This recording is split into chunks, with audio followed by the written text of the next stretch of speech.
Let me just say this up front, I don't believe in ghosts. I didn't. I thought all those haunted places people talk about. Overhyped. Tourist traps.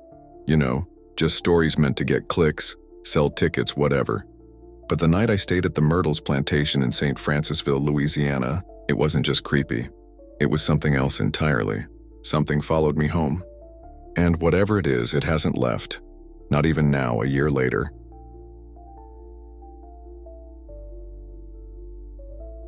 So I work freelance in historical documentary editing. Think ghost towns, abandoned prisons, that kind of stuff. I was on a road trip across the South collecting footage and stories for a series on America's most haunted places. You've probably heard of the Myrtles Plantation, right? It's supposed to be one of the most haunted houses in the US. Over a dozen documented deaths, slave-era trauma, murders, the whole works. I booked one night in the General David Bradford suite, the same room where people say the mirror won't stop reflecting the dead. Honestly, I thought it was just marketing. I brought my camera gear, a couple of EMF meters, and an open mind. I didn't expect to sleep, but I definitely didn't expect what happened.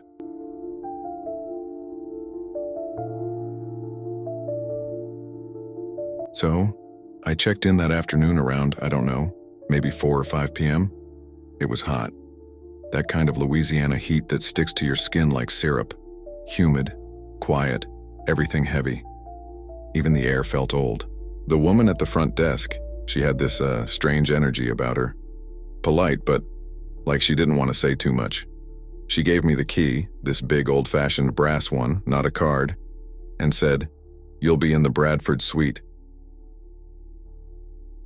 And then she just paused, looked at me real serious and added, "Keep the door closed at night." I thought she was kidding, so I laughed a little like, right, to keep the ghosts out, and she didn't laugh back, just nodded once, real slow, and went back to her computer. So yeah, that was already a weird start. The room itself was beautiful, honestly. High ceilings, creaky wood floors, these deep burgundy drapes that barely let in any light. There was this giant 4-poster bed in the middle, and across from it, this huge mirror, like floor to ceiling, old as hell. You know those ones that look like they've seen too much? And I don't know why, but it instantly made me uncomfortable. Like, it felt like something had just walked away from it.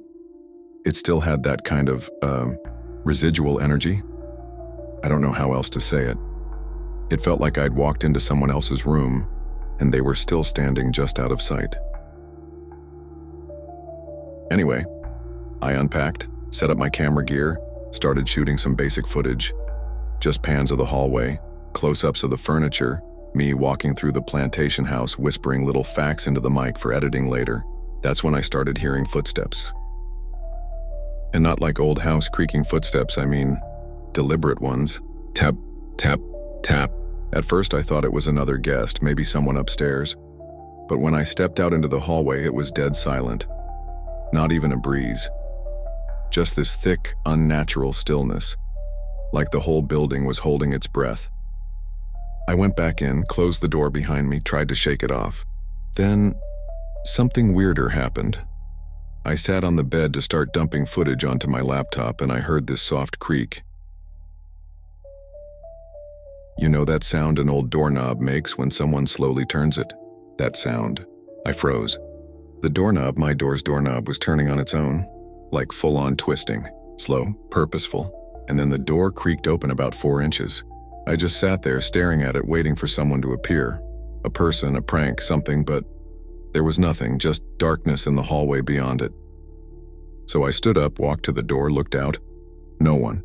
I shut it and locked it, deadbolt and all. That was when I noticed something about the mirror. At first I thought it was just my reflection being weird from the lighting, but then I looked closer and, okay. I'm getting chills just remembering this. There was this shape, like a person, right behind me in the reflection. Not super clear, just a blur. Like when you try to take a photo and the person moves at the last second. That kind of smudge. But it had a shape, shoulders, a head. It was standing right behind me. I spun around, nothing behind me. I looked back at the mirror again, gone. My brain immediately went, okay, you're tired. Long drive, stress, maybe a trick of the light. So I cleaned the mirror. Like an idiot. I got a napkin and Windexed it. I wiped it down like I could just erase the feeling of being watched. But that feeling, it didn't go away. And then I swear to you, the mirror fogged up, like somebody had breathed on it from the inside. A soft circle of fog, right where a face would be. I stood there frozen, staring at it, just not even able to speak, and I could hear it again, those footsteps. Only this time they weren't out in the hallway. They were inside the room. It was this slow, dragging sound, like bare feet across old wood. Step, drag, step, drag. I backed away from the mirror. I didn't know what to do. I wasn't thinking like a filmmaker anymore. I wasn't even thinking like a rational adult. I felt like a kid, like I was 7 years old again, stuck in the dark with something under the bed. I grabbed my EMF meter out of my backpack. I hadn't even powered it on yet. And when I turned it on, it spiked red. Full blast. That meter has never done that. Not once in all the ghost places I've been. I just stood there with it in my shaking hand, the light screaming red like it was detecting something right next to me. And yet, I saw nothing. I felt everything, but I saw nothing. And then, get this, my laptop screen turned itself on. Like I didn't touch it, didn't bump it, it just lit up. And there, paused on the screen, was a single frame of video I hadn't recorded. It showed my bed, and someone sitting on it, a shadow. Only I wasn't in the frame. I didn't set that shot, I didn't film that angle. I slammed the laptop shut and just, I panicked. Full panic mode. I tried calling the front desk. No answer. Tried to open the door again, it wouldn't budge. Deadbolt unlocked. Handle turned, but it felt like someone was holding it from the other side. I swear to you, I was trapped in there, with it. I sat in the corner, all lights on, wrapped in a blanket like it could somehow protect me. I didn't sleep, I didn't move. And that damn mirror, Larry, just sat across from me, watching. I couldn't help but look at it every few seconds, like I had to keep checking if something was coming out of it. And I know this is gonna sound crazy, but every time I looked, that smudge in the reflection, it got a little closer. Just a few inches each time. Until finally, right before the sun rose, it was right behind me, close enough that if it had lips, it could have whispered into my ear.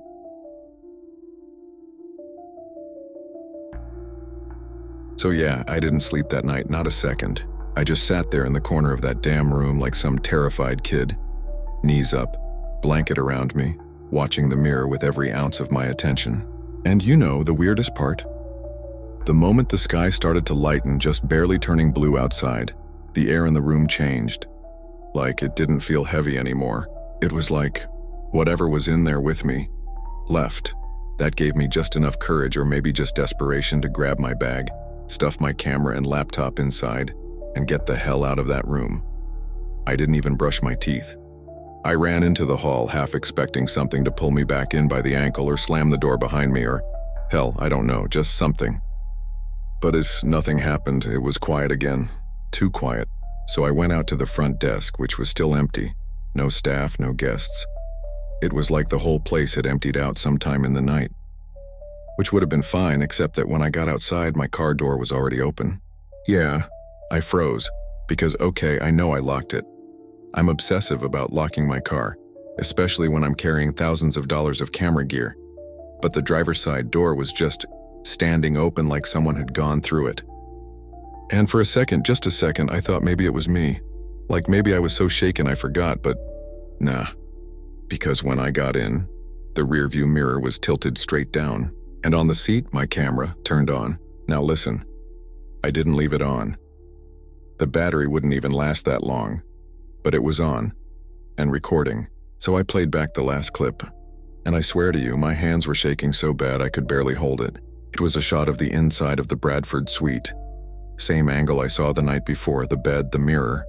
But this time, the footage glitched a little, like static, and then you could see it. A woman, standing in the mirror. Not reflected, I mean in the mirror. Like, trapped behind the glass. Pale skin, wet eyes, wearing this long, faded nightgown. I could barely make out her features, but she was staring directly into the lens. And then she lifted her hand, pressed it against the inside of the glass, and something, I don't know if it was dust or breath or what, but something smeared on my camera lens from the inside. I shut it off. I couldn't watch anymore. My skin was crawling, my breath was shaking, and then I looked up, and the real-life rearview mirror? It had that same smeared handprint. I mean, it was there, right on the glass, same angle, same size. I wiped it off immediately, but my fingers were trembling so bad I almost dropped the damn thing. I didn't even think. I just floored it out of there. Didn't check out, didn't leave a note, I just got on the highway and drove for hours. And here's the thing, man. I thought that was it. You know? Like the haunted house experience was over, I survived, got my scary story, time to move on. But no, that wasn't the end, that was just the start. Because, when I got home, things started to get worse. At first, it was just little things. Mirrors in my apartment fogging up for no reason, no steam, no heat, just fog. In weird patterns. I thought maybe it was the weather or faulty insulation or something dumb. I was trying to be logical about it. But then I'd walk past the bathroom at night and see the light flicker on, even when I was nowhere near the switch. And the worst was the dreams. Every night, same one. I'd be back in that room, the mirror uncovered, and she'd be there, in the corner, just standing, watching me. And every time she got closer, like inches closer night after night, until one night she spoke, whispered something I couldn't understand, a different language or maybe just too quiet to make out, but it felt like a warning, or maybe a threat. And then I woke up with a bruise on my arm. Not like I bumped into something, I mean a hand-shaped bruise, 5 long fingers, right around my bicep, like someone grabbed me in my sleep. I mean, I live alone, no pets, no roommates, no girlfriend, just me. And I tried telling myself maybe I rolled onto something weird in my bed, or maybe it was a blood vessel thing. But come on, it was a handprint. I didn't even want to tell anyone about it because it sounded crazy, like full-on ghost nut YouTuber territory. But I took a picture. I still have it. And if you're thinking, why didn't you cleanse the place, get a priest or sage or whatever? Trust me, I did. I tried everything. Salt lines, candles, spiritual house cleansing. I even brought in a paranormal investigator who refused to stay past sundown. She told me straight up, something followed you back, you let it in. And I said, how the hell do I let it out? And she looked me dead in the eyes and said, you can't, not unless it wants to leave. Dude, I didn't know what to say to that. I mean, what the hell do you even do with that kind of answer?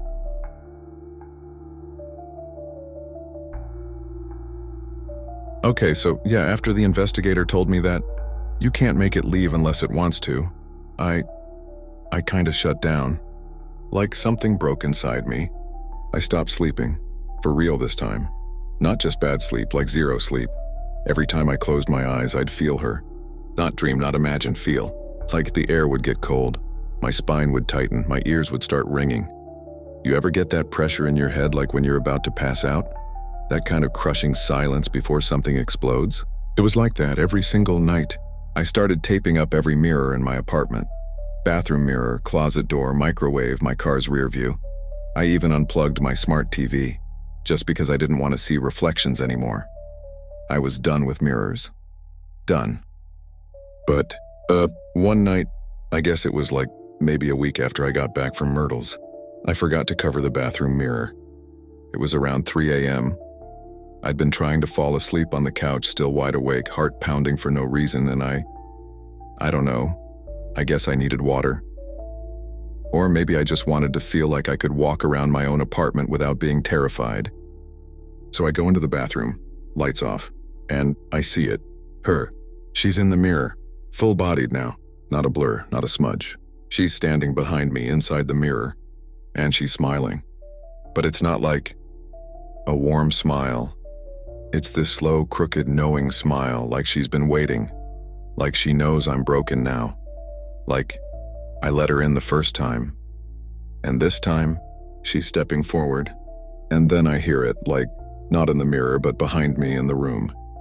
This voice right behind my neck whispering, "Turn around." I froze. I didn't breathe, I didn't blink. I just stared at that mirror, and I swear, The light in the bathroom started flickering, not fast like in movies, but slow, like a heartbeat. Pulse, pause, pulse. I was shaking. My knees literally started to give out. And then she put her hand through the mirror. Like it came through, the glass didn't crack, didn't ripple, just opened like water. Her hand was pale and veiny and had these long, dirty fingernails, and this rotten smell came with it, like mildew and old perfume and something worse, like decay. She reached out and I couldn't move. I just stood there paralyzed, watching this thing slowly reach toward the back of my neck in the reflection. And then, the mirror shattered. Like out of nowhere, it just exploded. Glass flew everywhere, cut my face, my arm, the wall. There were pieces stuck in my shoulder. I didn't even feel the pain at first. I just ran. I ran out of the apartment, no shoes, no wallet, nothing, just ran. I slept in my car that night, parked in a grocery store lot. I didn't go home for 3 days. And when I finally did, the bathroom mirror was fine. I slept in my car that night, parked in a grocery store lot. I didn't go home for 3 days. And when I finally did, the bathroom mirror was fine. No cracks, no broken glass, like it never happened. But on the edge, scratched into the silver trim, almost too faint to see, there were 5 words. I can still see you.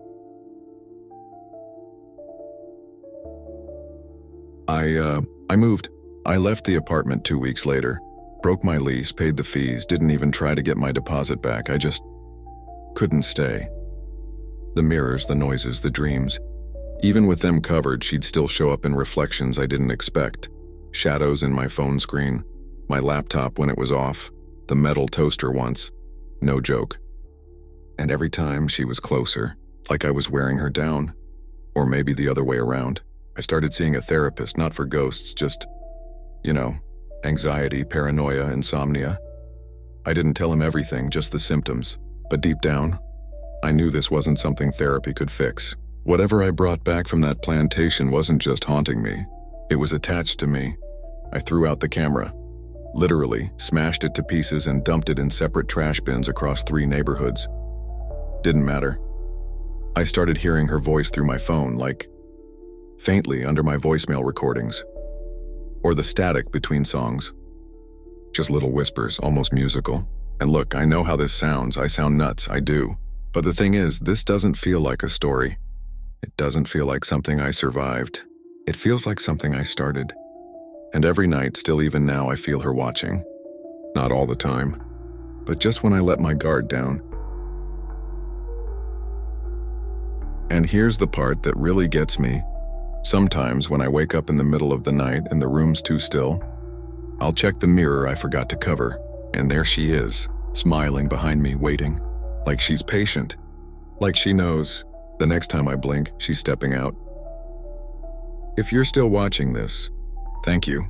And hey, if you felt even half of what I felt that night, if you felt the chills, if you caught yourself glancing at the mirror behind you, then maybe you're not alone either. So do me a favor. Like this video if it made your skin crawl.